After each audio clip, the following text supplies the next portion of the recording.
Honest community, before we dive into this episode, we've got a quick free favour to ask. If you enjoyed the Honest Property podcast, please hit like, follow and subscribe wherever you're listening from. It helps us grow, reach more people and bring on guests that you want to hear from. Thanks for being a part of this. We appreciate you more than you know. Welcome to the Honest Property Podcast. We're your hosts, Becky and Ruth. And on this podcast, we love talking all things holistic entrepreneurship and financial literacy, especially in the property investing space. And on today's episode, we are honored to have a special guest, Elle Kealy, who is a Pilates health and fitness entrepreneur. And she runs Mojito, which is a studio that I've personally been to a few times, a boutique Pilates and fitness brand in Bristol. And that does reformer Pilates, mat Pilates, and has wellbeing classes. Co-founded Move Union, which is a Pilates and bar teacher training company that offers career-changing certifications in bar, mat Pilates, and reformer Pilates. So she does a whole host of things. And the reason we wanted to have Elle today is because we have personally really seen the value of Pilates and a sustainable approach to your well-being and fitness, and how that impacts your entrepreneurial journey. Yes, I think when we first started on our entrepreneurial journey, we were very much like everything in exercise was all about until exhaustion, until you're exhausted. And we've also, Pilates has become quite popular, but for a good reason for it. And especially as an entrepreneur, I think we love Pilates so much because it's so sustainable in everyday practice whilst you're running your own business. So thank you, Elle. Thanks for joining us on this episode. Thank you for having me. I'm so excited to be here. We're on the same page on this, by the way, the whole anti-hustle, because I was a bit like you. So when I started, my background, been doing this a really long time. It makes me feel really old to say this, but I've actually been in the industry for 25 years. I don't know how that happened because I'm still 30. But no, I've been in the industry a really long time. And so when I started out, I sort of had a dance background. I dabbled as a lawyer for about 2 years, realized that was not for me. And then I opened studios and I love that. Obviously, that's very similar to what you're doing with property. You know, you run your own business. It's entrepreneurship. It's obviously based in movement. I went through a phase definitely when I was younger where I was into, going to the gym, lifting heavy weights, doing HIIT workouts. Like everything had to be really intense. And I think there's a certain age where that's okay. And it kind of works for you. And then as I got older, I just found that didn't my body didn't love it as much. I was always exhausted. And then you get more on your plate as well as you get older, your business grows, you've got more responsibility. And so over the years, kind of my approach to fitness has completely changed. And that's kind of how I ended up in this my Pilates era. Everyone's in their Pilates era right now, right? A great business to be in right now.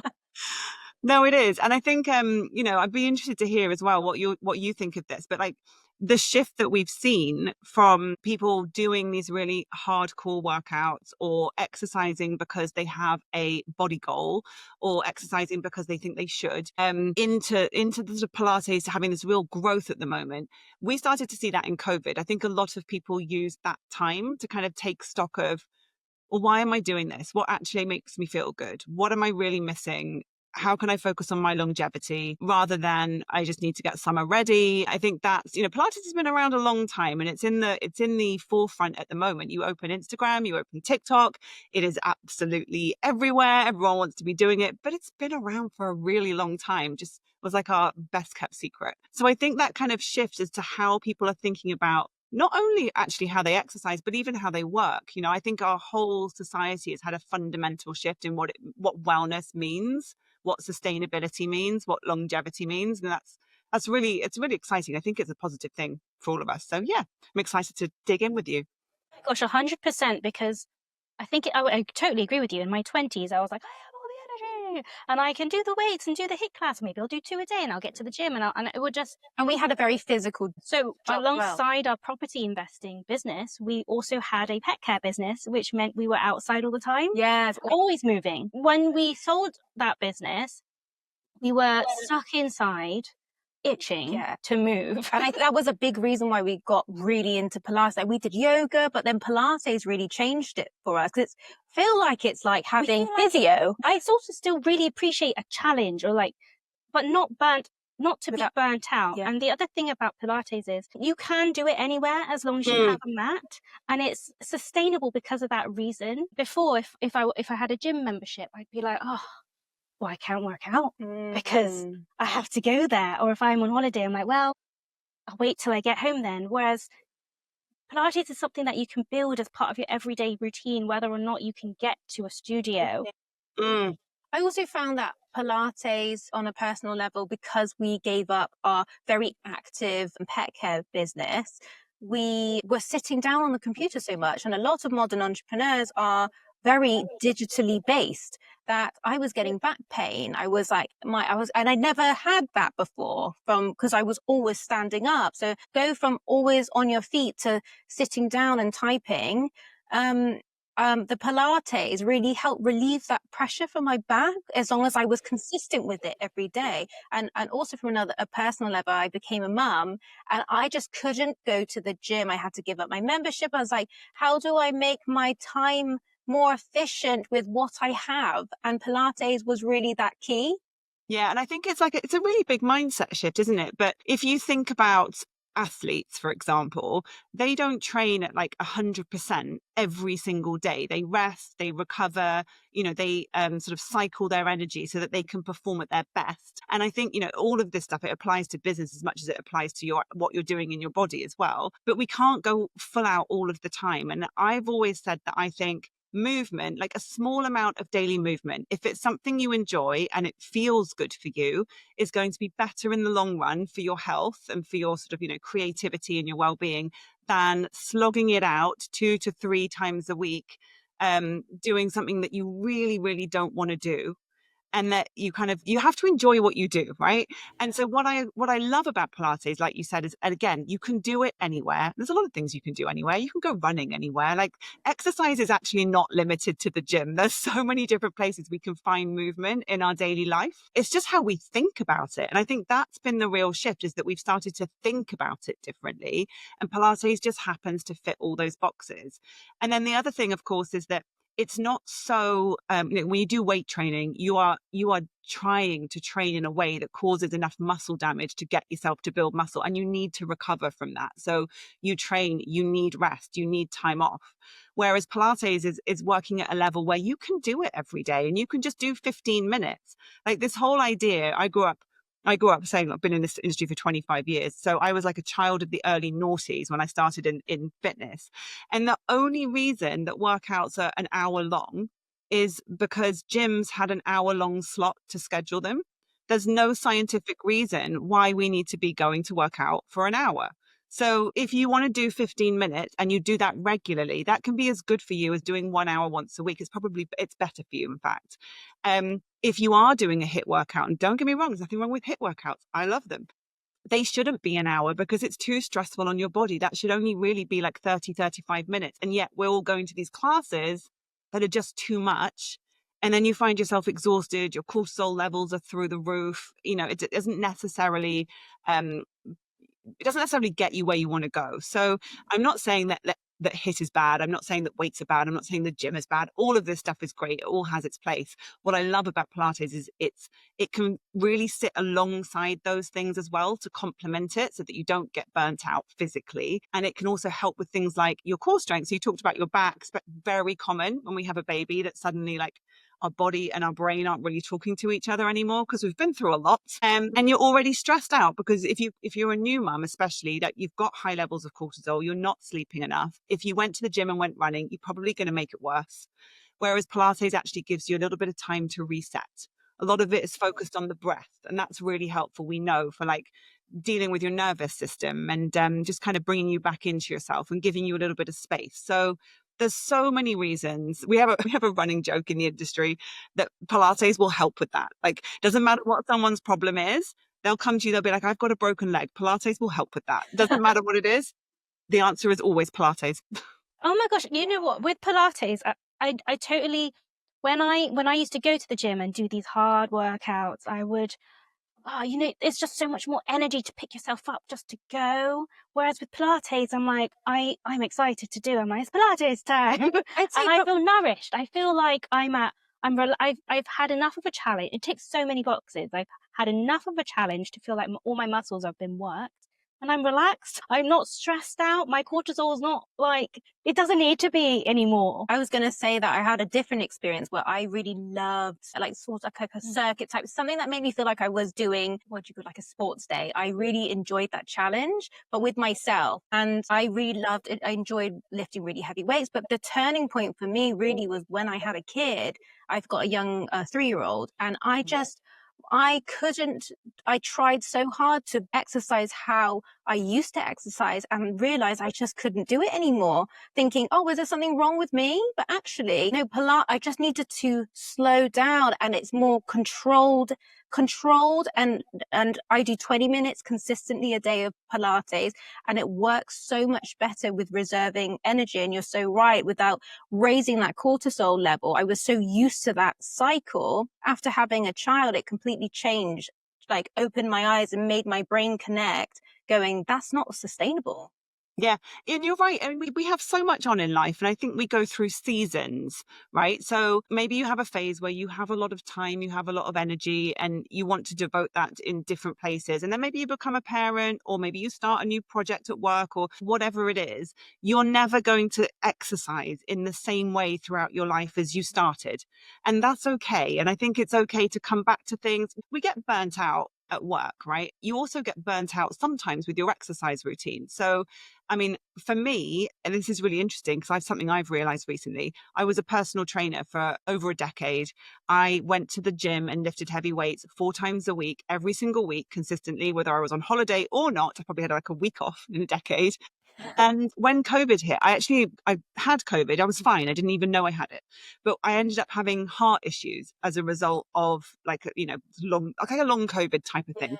And I was told, oh, you can't exercise for months. You're not allowed to do any exercise that raises your heart rate. So that included heavy weights or any kind of cardio. So the only thing that I could do to keep moving was Pilates, bar, reformer. And I just fell in love with it. And that's when I suddenly, after 6 months, I was fine. I got the all clear to go back to exercise. And I thought, do you know what?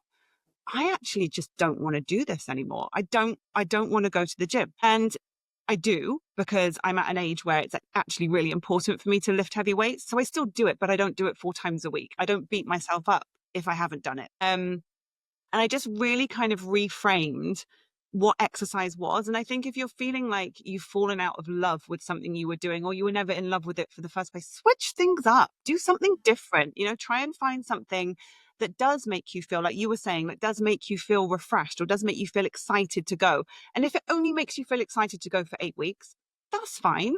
Take those 8 weeks, enjoy them, and then try something else. Like, just keep moving in different ways that feel good for you. I think that's kind of my big learning. But to be honest with you, I felt exactly what you were saying. I felt guilty that I wasn't doing the things that, as a professional, I've been telling people for a decade, oh, you must do this many times a week. And then I was like, but I'm not doing it. I feel guilty. And then I thought, actually, as a professional, I also know that there's more than one way to skin a cat, right? So, and we work with clients all the time who are working with different stuff, whether it's injuries, whether it's illness, maybe it's just the resources they have available to them. Like, can they actually physically get to a gym? It's much harder when you've got children, or if you've got a job where you can't, like you say, you're on holiday, you're just not going to do it. Doesn't mean you can't move. So I think we just have to be really kind to ourselves as we go through these seasons of our life and think, let's just do the best we can with what we've got. And I'm not saying don't make an effort, because this is not like you get out of jail free card with exercise, because I strongly believe that it's not enough to rely on willpower. Like, there is a little bit of being really structured with yourself, just like you are at work with your well-being. Because if you don't schedule downtime, if you don't schedule time for exercise, if you don't schedule time to go and buy food that actually nourishes you, even if you don't want to do it, then it doesn't happen and it doesn't help you. So there's a little bit of discipline involved. It's not willpower, it's discipline. But at the same time, we just need to be kind to ourselves and not sweat the big stuff, 100%. Yeah. So, well, with the Honest Property Sisters, we're very much about teaching people how to build their financial wealth. But we love that you're on this episode with us, because what is any of it if your physical health and your mental health is not there? And what are we building all this financial wealth for if you have nobody to enjoy it with? true though, isn't it? And I think the other sort of thing where guilt comes in, because I get really excited about my business. I love work. I probably would not be incorrect to say that I'm actually a bit of a workaholic, which is not a great thing, but I am. So it's really difficult to step out of that sometimes. Because you like energetically, I want to focus. I'm excited on Monday morning. Like I know not everyone gets to wake up and be really excited on Mondays, but I'm like, yeah, it's Monday, let's go. So it really takes, again, like that little discipline to say, know what, I'm going to step back, because if I don't do this, if I don't take 5 minutes to stretch between calls or set my phone so I'm not able to see my notifications on my emails or like whatever it is, then it's not going to happen. And I know that down the road, I'm going to hit that burnout. And then you're right. Like, why are we doing this if all it does is actually at the end of the day, make us fall out of love with what we're doing, because we're so exhausted all the time. That's not a place anyone wants to be in. I feel like as an owner of a Pilates health and fitness business, you are so uniquely positioned to have a business that you're so clearly very passionate about and love, that's truly heart-led, at the same time as being able to manage your energy and acknowledge that, because that's sort of what the business is also based on. So it's really refreshing to see, because a lot of other business owners, it's hard to have that awareness. I don't think it's any different. I think this is the thing as well. People always assume, they say, oh, you work in the fitness space, or you work in Pilates, you must be really fit. You must be doing this all the time. It's like any other business. When you're sort of, running it, you have less time for yourself, because it's two separate hats that you're wearing. But I do strongly believe we've got to walk the walk. And so you can't say to people one thing and then do the other. You have to model that. Like we are how we present ourselves. We want to be with integrity. So sometimes it's an effort for everyone, I think. And that's okay as well. But yeah, I'm very lucky that I say lucky, I made a choice. I'm very lucky not to work as a lawyer anymore. Oh, yes. So Elle did mention before we started recording that she did try the solicitor route. It's funny. I was in commercial property actually for a while. Yeah, and it just wasn't for me. So there you go. I mean, thing is, like we with property, this is just a tool in our eyes for you to have the time, freedom, and financial security backing you to pursue a passion business just like you have. This is the reason why we did pet care, because it was a passion. We were able to, it goes hand in hand. Investing and business just work really well together. Yeah, I absolutely love that. So just to go back a bit on the awareness of your well-being, have you ever, I'm sure as a business owner, I mean most of us have, experienced your own forms of burnout? Absolutely. So it's interesting. So when I started, I always ran studios, but I was an instructor as well. And I started out in the dance world. So when you're teaching dance, you are doing it all of the time. So you are... Was it? Again, going back to like the early noughties, it was called street jazz back then, which is now, I think it's called something else now, but I'm not cool enough to know what it's called. But it was basically, what you saw in music videos and stuff like that. It was really fun. So I did that for a long time. I had a production company and stuff like that. So it was great. I just wanted to be Britney Spears. Like, what can I say? But I'm told by my daughter now that there's a new Britney Spears. Is it Tate McRae? Apparently I should want to be her now. I don't know. Oh my God, I don't so elderly. If anyone does know, please let us know who. But yeah, no, so I was a dancer, and so I was teaching so much, and I loved it. Like, this was my passion business and my actual business at the same time. And I couldn't believe how lucky I was to kind of build something around what I enjoyed. But I was doing too much of it. I wasn't resting, and I've quit instructing. So I've quit leading classes 5 times in my career. 5 times I've quit and gone, I can't do it anymore. I'm done. I'm going to go in another direction. And then I always come back to it because I love it and it's what I do. And, that's who I am. So I think the lesson for me was, it's not that I don't want to do this anymore. It's that I'm not managing my time and my energy properly for all sorts of reasons that I think are relevant to anyone in business, actually. So maybe not having the right boundaries around how I was working, or maybe I didn't have the team to support me so that I could step back from things. Because as well, when you start your own business, very often we're all doing everything ourselves. You're wearing all of the hats, so you never have any time off. And it's hard to let go as the owner of a business. It's hard to trust someone else with your baby. But I'm a big learning over these 20 something years is that it takes a village, to be honest. And then that allows you the freedom. The other thing I think was a challenge for me is that I'm a creative person. I like my freedom. I don't like being told to do things at a certain time. So I'm not a planner. Really? Not a planner. If you said to me, Elle, tell me what's in your diary in 3 weeks, I'd be like, no, I don't want to have any appointments. I want to just leave it free and wing it. But then what happens is you're constantly chasing your tail because you've got no structure to your day. So you're always behind, or you can't plan for that time where you really want to do something because you've not been structured enough. So I worked with this amazing business coach probably about a decade ago. And I think this was one of my big learnings is if you've got too much on your plate, it's probably because you've put it there. And I was like, that was a hard truth, but it's true. And if you're not organized about your time, especially if you're someone who's like me or like you and doesn't really like to plan and feels constrained by deadlines and, things you should be doing.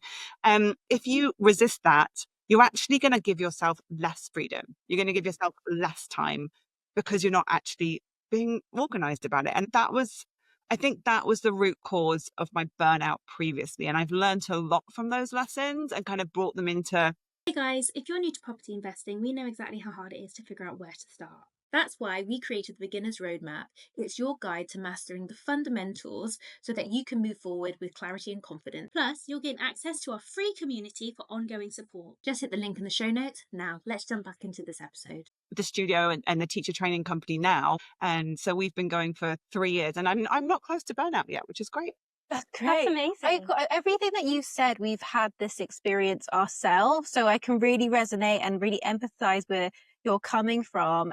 We absolutely love the business, but I think it's holding that boundary with clients. And that it's very difficult when you've grown something and you love it so much. How do you create those boundaries to keep your energy safe and also having that time management to be able to actually enjoy life instead of always feeling like you're in work mode?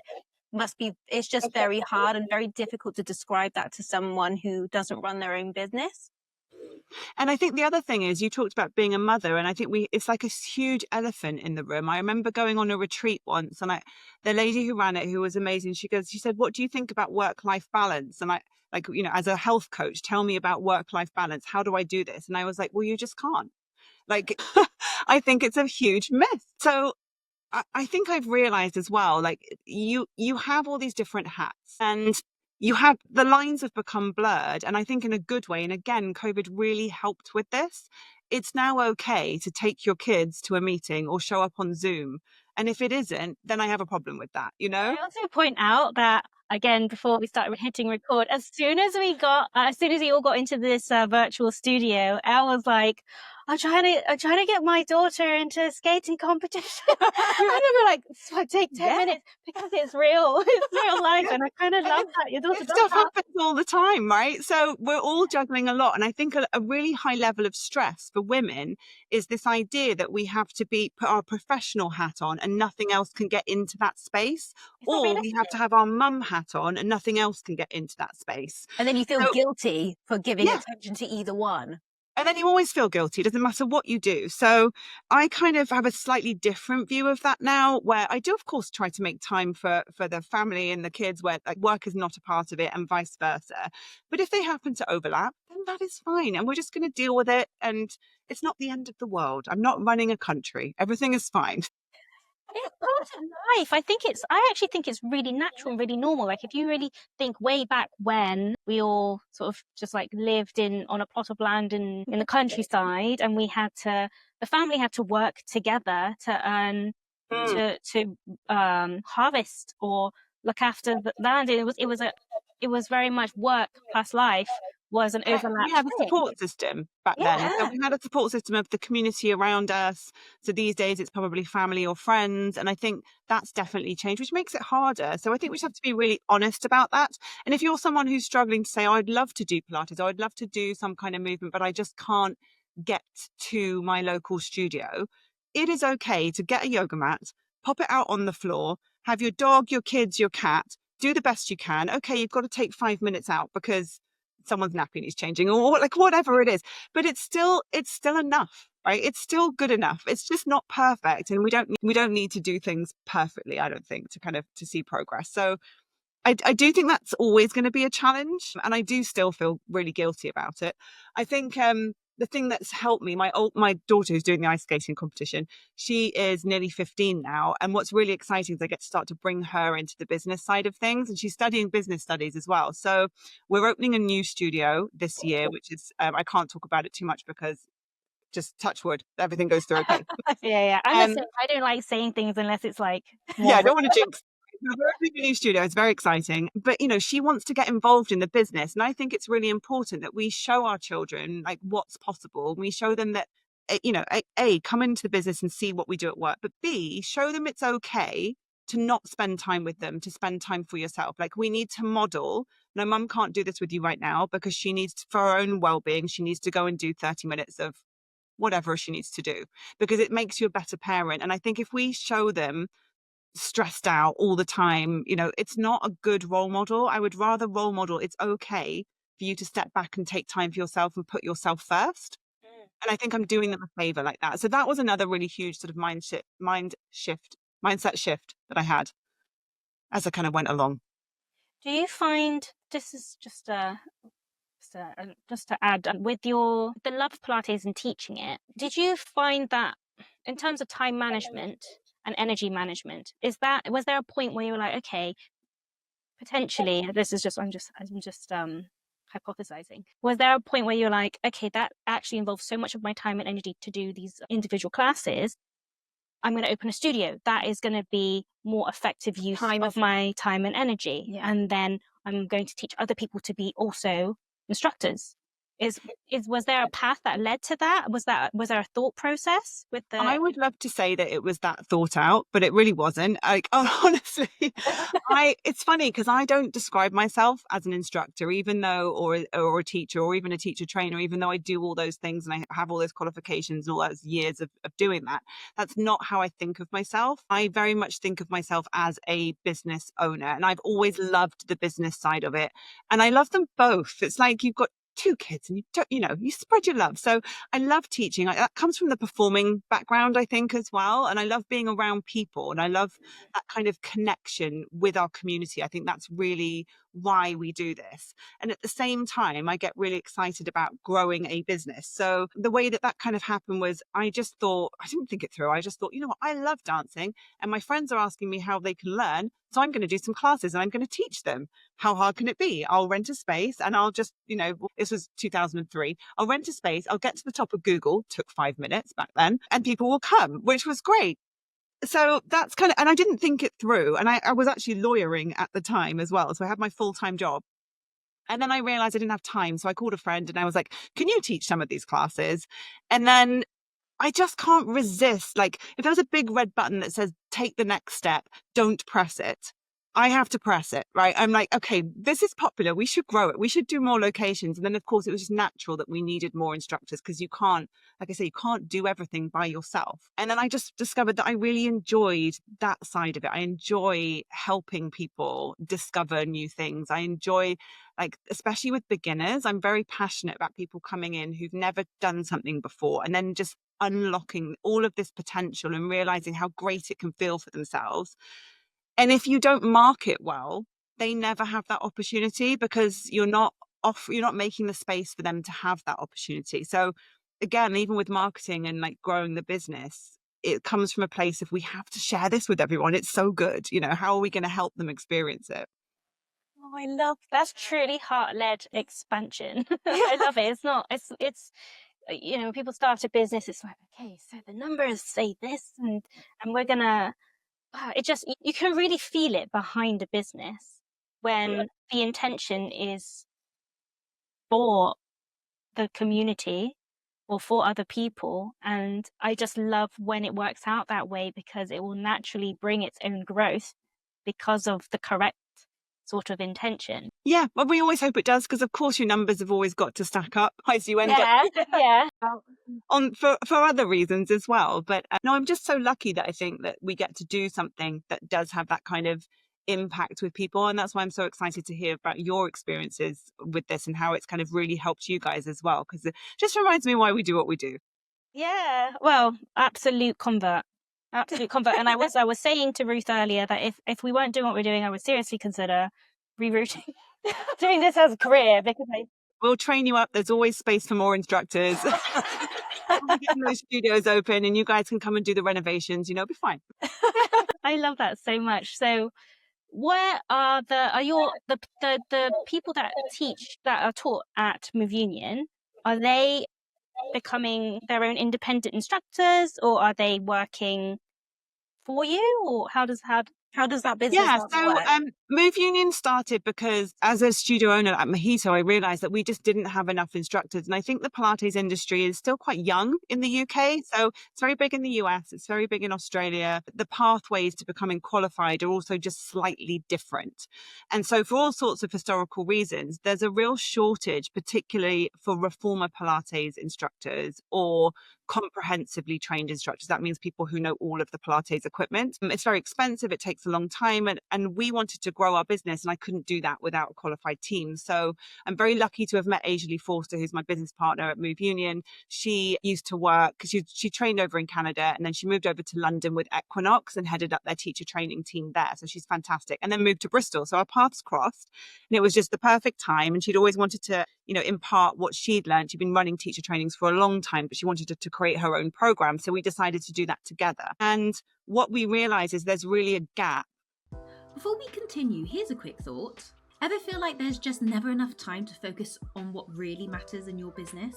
You don't have to do it all alone. As they say, a great team makes everything easier. That's why we've partnered with the Freedom Geek. Their talented Filipino VAs help us with tasks like admin and podcast editing, just like for this episode, giving us the freedom to focus on what really moves the needle. If you're looking to reclaim your time and to work smarter, then check out the Freedom Geek. All the details are in the show notes. Now let's get back to our conversation. For people who maybe don't want to learn the whole Pilates system because that's not where their interest lies. Maybe they just want to do their mat or they want to do reformer. And we created that program so that they could come on board. And I would say a large number of people that do this already have another career. So they're doing it because they love it. They're doing it sometimes just to deepen their own knowledge and practice. They're doing it so that maybe they could teach, just one class a week outside of their regular job, which is how a lot of us get started as well. And then suddenly you're like, no to the regular job. I'm going all in on the Pilates.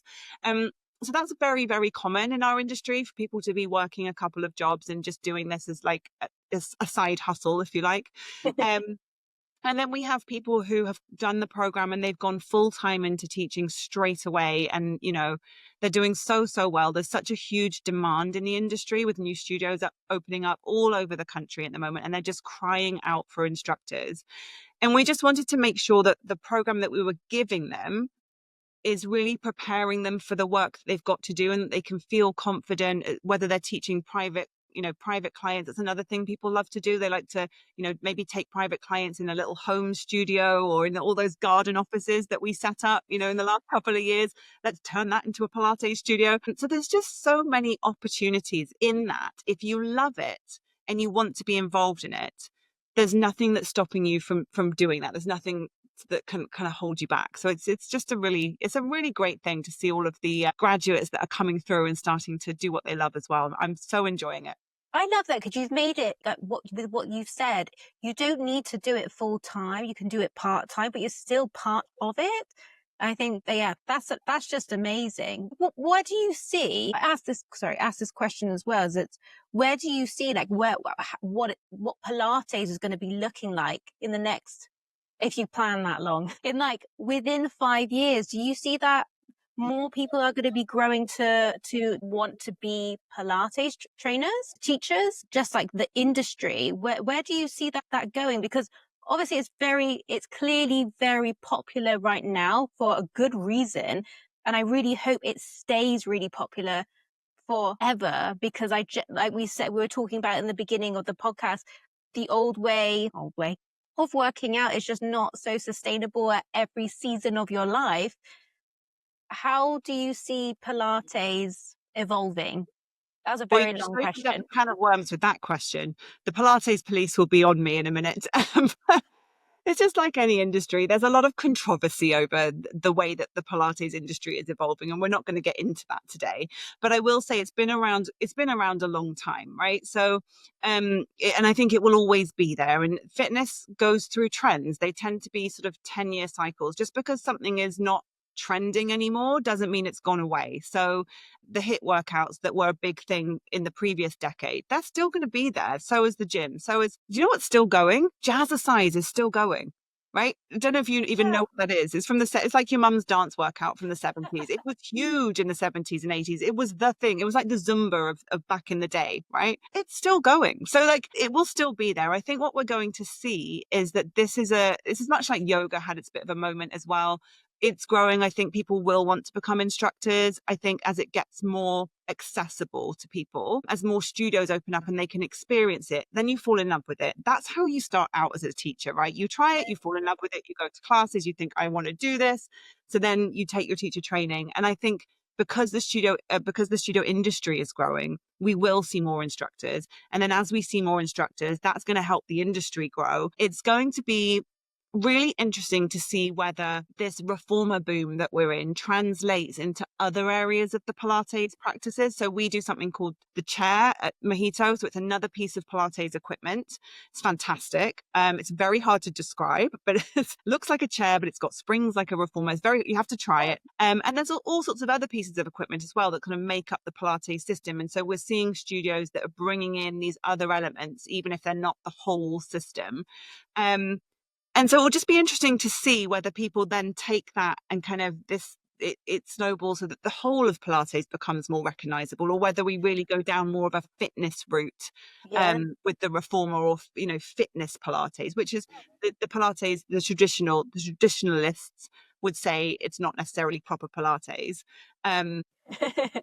I think everything evolves, and I think anything that makes us move is good for us, and there's a time and a place for absolutely everything. And so I think it's a really exciting time. I think there's lots of opportunity for people that want to be involved in something different. And I think we're at the beginning in the UK. We're right at the beginning. So we've probably got a good few years left before people move on to the next thing that I can't even imagine what that will be right now. Do you think there's what's the type of people that do come to Pilates? Are they, because your studio, or at least the one that I've been to, is quite central. So are they people who work and need a break? Yeah. Or are they students? Is it quite a mix of people that come and do Pilates? Just be interesting to see the kind, because I would think personally, as being self-employed, it's easy to, I guess, to assume that maybe a lot more flexible type of workers would come and do Pilates as their main exercise route. But are there any other types of people that generally that you see at your studio? What kind of people generally come?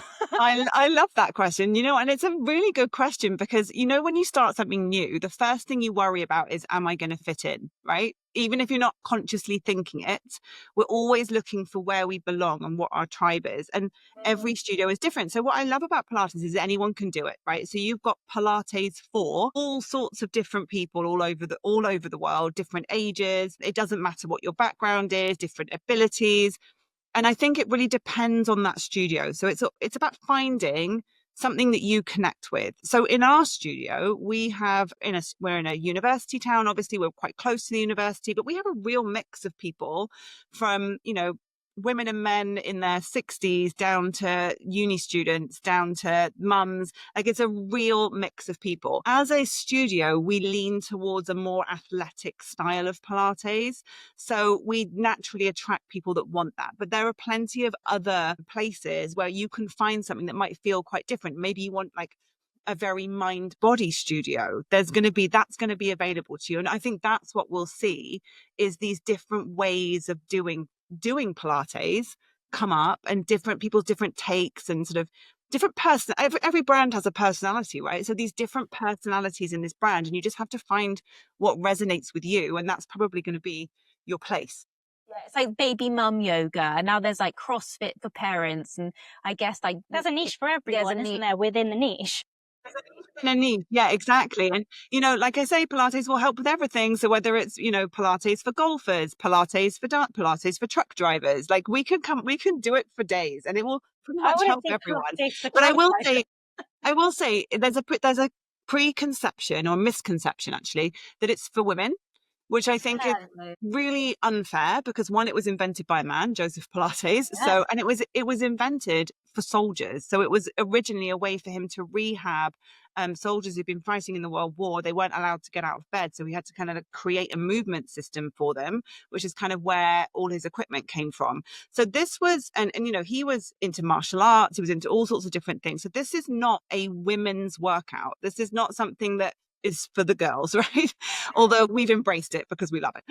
It really is for everyone. And I would love to see more men take up Pilates because the benefits of it for them are so good. A lot of men struggle with things like back pain. When they're stressed, that tends to manifest in men as back pain. They'll think they've done something to their back. It's actually they're stressed. Core strength. If you're doing sports, if you're an athlete, if you're cycling or you're running, it's going to really support that. And especially as we're seeing, like my husband, right? He's signed up for, I don't even know what this race is. I want to say it's some ridiculous 200-kilometer cycle up a mountain ultra. It is, those extreme, like I've hit middle age, let's go set myself an amazing fitness goal that's going to blow myself out the water, right? But that's really popular at the moment. And if you want to be able to do those things into your old age that you enjoy, Pilates really helps you have longevity in your body for the sports that you really want to do and the things that you want to enjoy. So I would love to see it marketed towards men and women equally. I'd love to see more men in the industry as well, because I think it will just really help open that up to a whole different demographic. So if you are a man listening to this, probably not, but if you are a man listening to this, come to Pilates, it's good for you. I agree with this because I feel like a lot of the time you see that Pilates or yoga is very much mums at lunch, like that sort of look. But it would be, I think, maybe what's not in the industry is maybe a place where it's just a men's Pilates. Because sometimes I forced my husband to come to yoga and then he loved it. But I think something that does miss, there's a lot of women groups for everything. There's not enough for men. And maybe if that was more accessible for more male only classes, maybe then they'd feel a little bit more confident to go, Yeah. oh no, this is okay. I love that. We're doing a workshop actually in a few weeks as well, which is our Bro Lattes class. So we've got that. Yes. I'll get my husband down Coming up. It's going to be like, bring your boyfriend, bring your husband, get your brother. Let's go and like get them all doing Pilates in a space where it's okay to just, not worry about what anyone's thinking of you. And you know what? If you have to drag your other half along to try and experience this, then that's okay as well. Like on the weekends, we have so many boyfriends of Pilates that come. And I think they secretly really enjoy it. They really do. And I think they're quite humbled by it as well sometimes. Like they think it's easy. And then you try it and you're like, this is not easy. Oh my God, yeah. Have you seen that reel where it's a lot of bodybuilders that came to Pilates? It made me laugh so much because it's the truth. Pilates is so hard, but it's such it's so challenging, and you feel like you just want to high five the next person beside you doing it because you did it. Yeah. That's like the feeling. It feels so good that you were able to hold a position that was so painful in the moment. And yet you were loving it all the way through. Yeah, no, I think it's so true. It is really challenging. So I think, there's lots of misconceptions around how easy it is or who it's for. But I would just want to say, like, you've got to give it a go. Try anything, right? We want to have new experiences in life. If you've been thinking about it, we've been talking about it for 45 minutes. I hope we sold you on Pilates. Come and give it a go and just like see what it does for your body. And like with everything new, don't just do it once. It takes 3 to 4 sessions for you to kind of connect with something, for your brain to make new neural pathways. And maybe it's something, maybe you haven't moved for a long time. So give yourself a little bit of time, commit to doing, a minimum number of sessions and just see how you get on with it. I love this, especially the history of Pilates. I didn't know that. I had no idea it was for soldiers. It makes me feel even more powerful. I do it now. Yes, we're very badass now. Thank you so much, Elle, for being on this episode. We wanted to have a conversation like this for a really long time, because your wealth, like your Health is your health wealth, is as wealth. cliche as is, and sustainably for the longevity. And this is like Pilates is just one of those forms of exercise. It where regulates it's your stress, improves your focus, and is just sustainable in so many ways. And it's for everyone. So sign up. So where Thank you can, so much. Thank you so much. where can everyone who's listening or watching find you? Sure. So for Mojito, I don't know. I didn't say this. We were started out as a HIIT studio, so we've even evolved. So the name is really difficult to spell, but I'm not going to change it because it's stuck. So it's www.mohiito.com, mojito.com. If you're interested in teacher training or becoming a Pilates instructor, then it's moveunion.co. Amazing. We're going to put all of those links in the show notes as well as the description if it's on YouTube. I think they call it description there. But yeah, thank you once again so much, Elle. And yeah, we look forward to coming to the studio.